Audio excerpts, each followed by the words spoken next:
the statement of rights and arraignment, and we'll acknowledge receipt of the... Good morning. Before we get started, let's formally call the case, and I just wanted to discuss the media that's present. So go ahead and... Thank you, Your Honor. The State of Washington versus Smith on cause 5ZC003037. Joe Scoble for the state. Defendant is present, out of custody, represented by counsel Mr. Kirk. This matter is on before Your Honor for the purposes of arraignment. However, as a perfunctory matter, media is in the room. I believe it's in your discretion whether or not to allow the recording of this proceeding. Right. This is governed by General Rule 16. It's presumed that the media is allowed access, and I am granting permission for them to be here for this arraignment.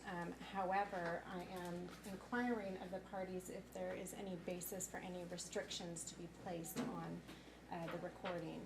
We're not requesting any at this point, Your Honor. None from the state, Your Honor. Okay, thank you. So why don't we, let me pull up the calendar first.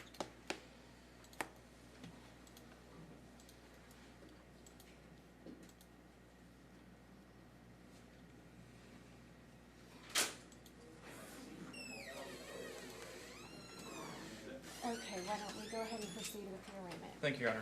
This is before Your Honor for the purposes of an arraignment on one count of driving under the influence greater than .15 and one count of hit and run unattended property. The state is forwarding its demand for jury trial. We'll acknowledge receipt of that, Your Honor. Okay, counsel. Your Honor, we'll acknowledge receipt of the complaint. We'll waive formal reading. We ask the court to enter a plea of not guilty to both counts and stipulate the probable cause for the limited purpose of setting conditions today. Okay, thank you. Good morning, Mr. Smith. Could you please state your true and correct name for the record? Michael James Smith. And what is a good mailing address?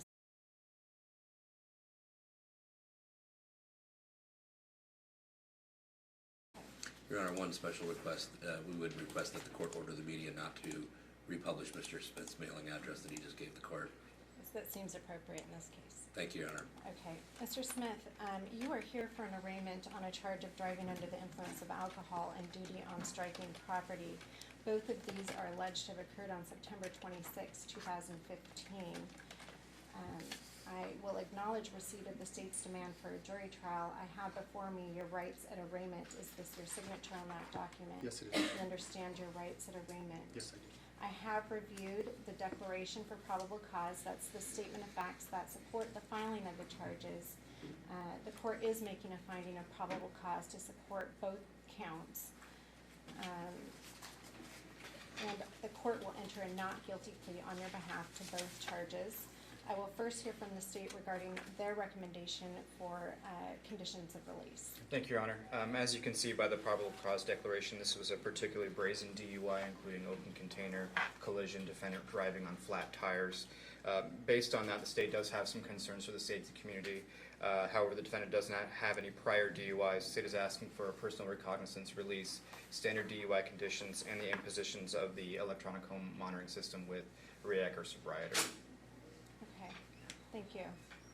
Counsel. Well, Your Honor, it would appear that the state's request does not really rise to the level of personal recognizance when you're asking for a person to be placed on EHM. As the court is abundantly aware, Court Rule 3.2 requires the court to structure the least restrictive means necessary to ensure that Mr. Smith is neither a danger to community safety or that he will appear for court.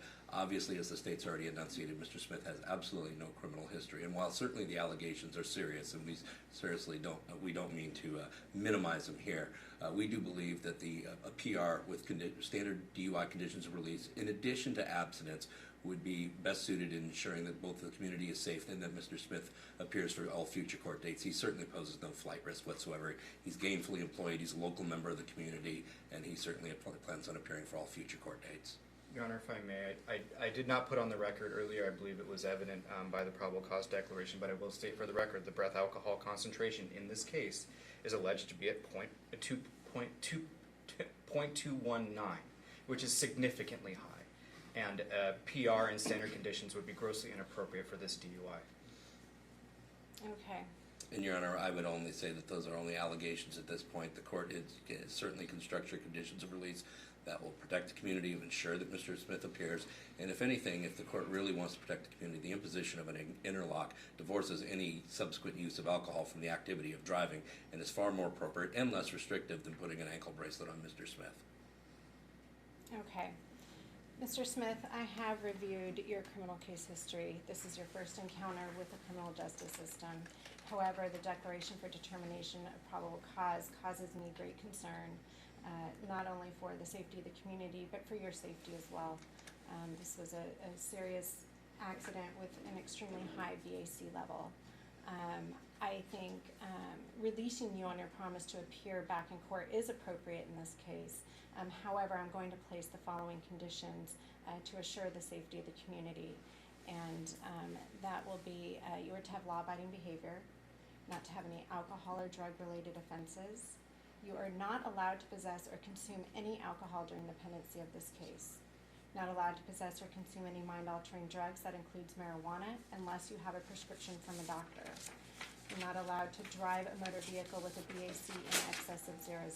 You're not to refuse a breath or blood test if requested by law enforcement, ordered by the court, or probation. So I am going to place you on pretrial supervision. That way they can monitor, because of the hit and run, the flight, and the high BAC level. I want them to monitor you, and they'll be authorized to conduct UAs upon reasonable suspicion that you're consuming any alcohol or mind-altering drugs. That won't be a problem, Your Honor. I'm also going to impose the ignition interlock device. So should you choose to drive during the pendency of this case, you have to have an ignition interlock device installed on your vehicle, and you need to provide proof within 1 week of today's date. If you choose not to drive, in lieu of the ignition interlock device, you can file a declaration of non-driving and just choose not to drive during the pendency of this case. You're not to drive a motor vehicle unless you have a valid license and insurance, and I think all of those conditions will assure the safety of the community. Do you have any questions regarding any of these conditions? We have no questions. Okay, Mr. Smith, you need to report to probation after this hearing. That's on the 6th floor. Thank you, Your Honor. The next court date is November 13th at 8:45 a.m. in room 603. Can I get you to sign? What is this? What is this? This is, you see the electronic signature here? Yeah, they're gonna superpose it onto the order.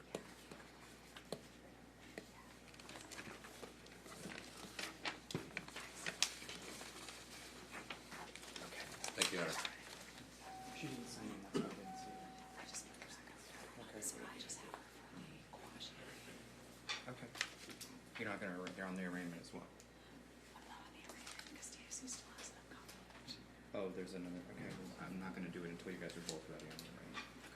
So, what do you guys have? She's, or,